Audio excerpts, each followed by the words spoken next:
Hey guys, I am so excited for you to join us today. Today I have Jennifer Clifford with me, and she just recently was in our last summit, our craft design or design, craft, and business summit. And she talked about taking the leap and pursuing a art career after the age of 40. So I thought I would have her on with you guys today so you could literally find out if art might be a passion for you and if it's something that maybe you would want to do for a business or for a lifestyle. Welcome, Jennifer. Thank you so much. It's so nice to be here. I am super excited about this. Many of you guys know I really think of myself as a designer, not an artist. So I always love having artists on because do you guys just, I feel like you guys are far more passionate about like the actual artwork you make, which is really, really fun to see. But maybe you can give us a very short version of, how did you make the leap from working corporate to moving into your own art business? Yeah, so I left corporate America 11 years ago, and I jumped in the net appeared, which honestly don't necessarily recommend for everybody, but for me it made sense at that time. I really hated my job. I was very unhappy with my job, and I had just lost a very dear friend to cancer. And so I was ready to turn up the volume in my life a lot. And at that time, had very low overhead. I was ready to take a year off. I was giving myself essentially a year to see if I could give this a go. And yeah, I went for it. I had, a sizable savings that if need be, I could fall back on. I did take a very part-time position, just so some money was coming in and I wasn't blowing through that savings. So that was very important to me. But yeah, I just dedicated myself to regular art practice and found my thing through a lot of trial and error, a lot of experimentation, and just fell in love with making art. And eventually, after so much art making, about 8 months into that, had the idea to do my first in-person market, and brought the products out, and I had just an incredible response. And I just knew I could make a living at this if I worked hard enough. So that was the beginning. Those were the beginning days. And at that time I worked on my kitchen table, and now it's obviously a very different operation. But yeah, very, very like humble beginnings, just following my passion, and saw the proof I can do this, and just work really, really hard at it. So So incredible. Tell me this. So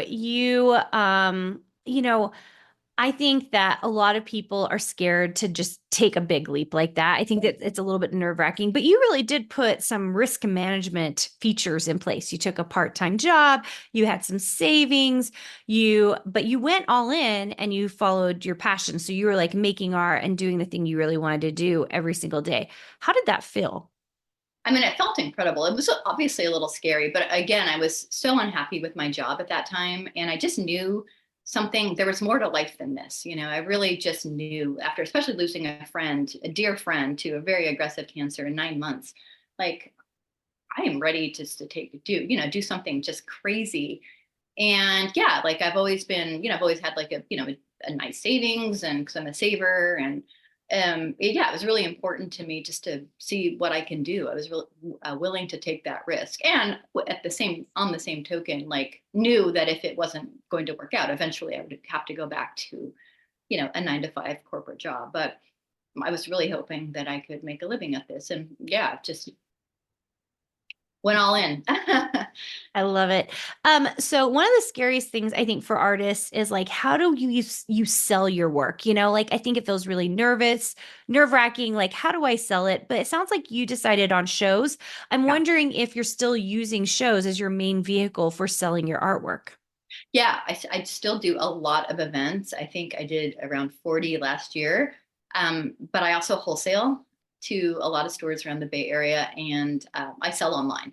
But the shows are still how I get so much of traffic to my website, and how I meet so many new retailers. Like even last weekend, I met a brand new retailer who wants to start featuring my work in their store. So it's just, they're so great for exposure.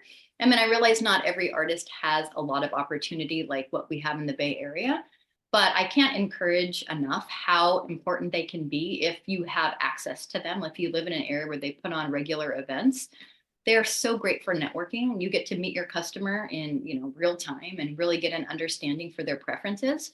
And which has been really the key to growing like a really sustainable business, just having an understanding for who they are and what they like. It's just such a great way to validate designs, validate products, and really kind of grow and build a newsletter and everything, connections. I mean, the networking opportunities are just phenomenal, from like other makers and artists to like other business owners in the community. Yeah, I mean, they're just, I think, I mean, they're sure they can be tiring, but there are way more pros than cons, in my Yeah. opinion. So incredible. So, what would you tell someone who was scared to do shows? I would just go out and try to have fun. I think not putting so much pressure on the event, but just really take it as more of like an opportunity to make friends and just have fun with it.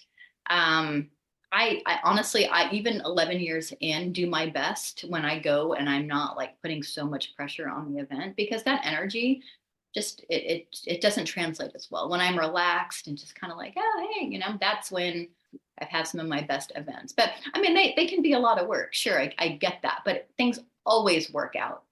I mean, I can't emphasize that enough. And I think the community is very supportive. Like if you're doing events, the fellow vendors and artisans and business owners who are there, everybody's very supportive. I mean, for the most part, not everyone, but I would say 95% of the people that I meet are so nice and supportive. And it's such a great way to just make friends in the industry and build like just relationships. I Yeah, mean, I love sales are that. important too, obviously, but Mhm. it's almost like the relationships are just, they're golden. And so many opportunities can come by being in the public eye. I've Yeah. had licensing opportunities come to just by being in the public eye. It's really, they're phenomenal. Yeah, I love it because I do think shows are an incredible way to get licensing deals, to get retailers. I Oh mean, yeah. retailers are incredible, right? Because wholesaling it just opens up another avenue for making money. It means you can go to less shows where you're doing all the selling for consumers. And so That's, it sounds like you have multiple streams of income at this yeah. point as you're doing it. Do you want to talk a little bit about that? Yeah, yeah. So events, the shows, I do a fair amount of wholesale, and of course, I sell online, and I started teaching a couple of years ago as well, so like craft market tips. I have my ebook and just some educational courses online for artists.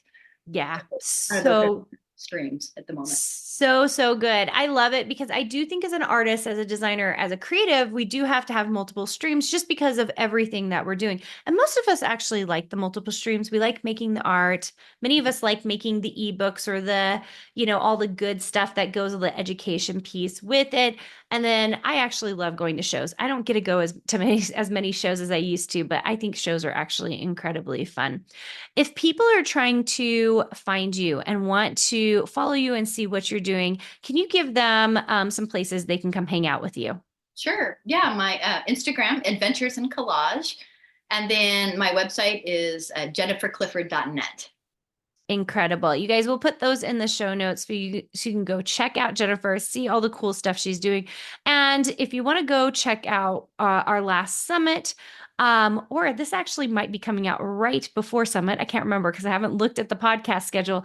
But if it is, if you want to see Jennifer speak, please come and join us for that. We would love to see you there. In fact, I do think this is coming out right before. So come check it out. You can go to, I believe, designsuitecourses.com/event to come join us for that. And then you can see all the things. We have a longer interview that you can learn a lot more about Jennifer, what she's doing. Also get a free ebook from her on craft shows, which I think will be incredibly helpful for some of you who are ready to make that leap into the art career. Thank you, Jennifer, again for joining us, and we'll see you guys all soon.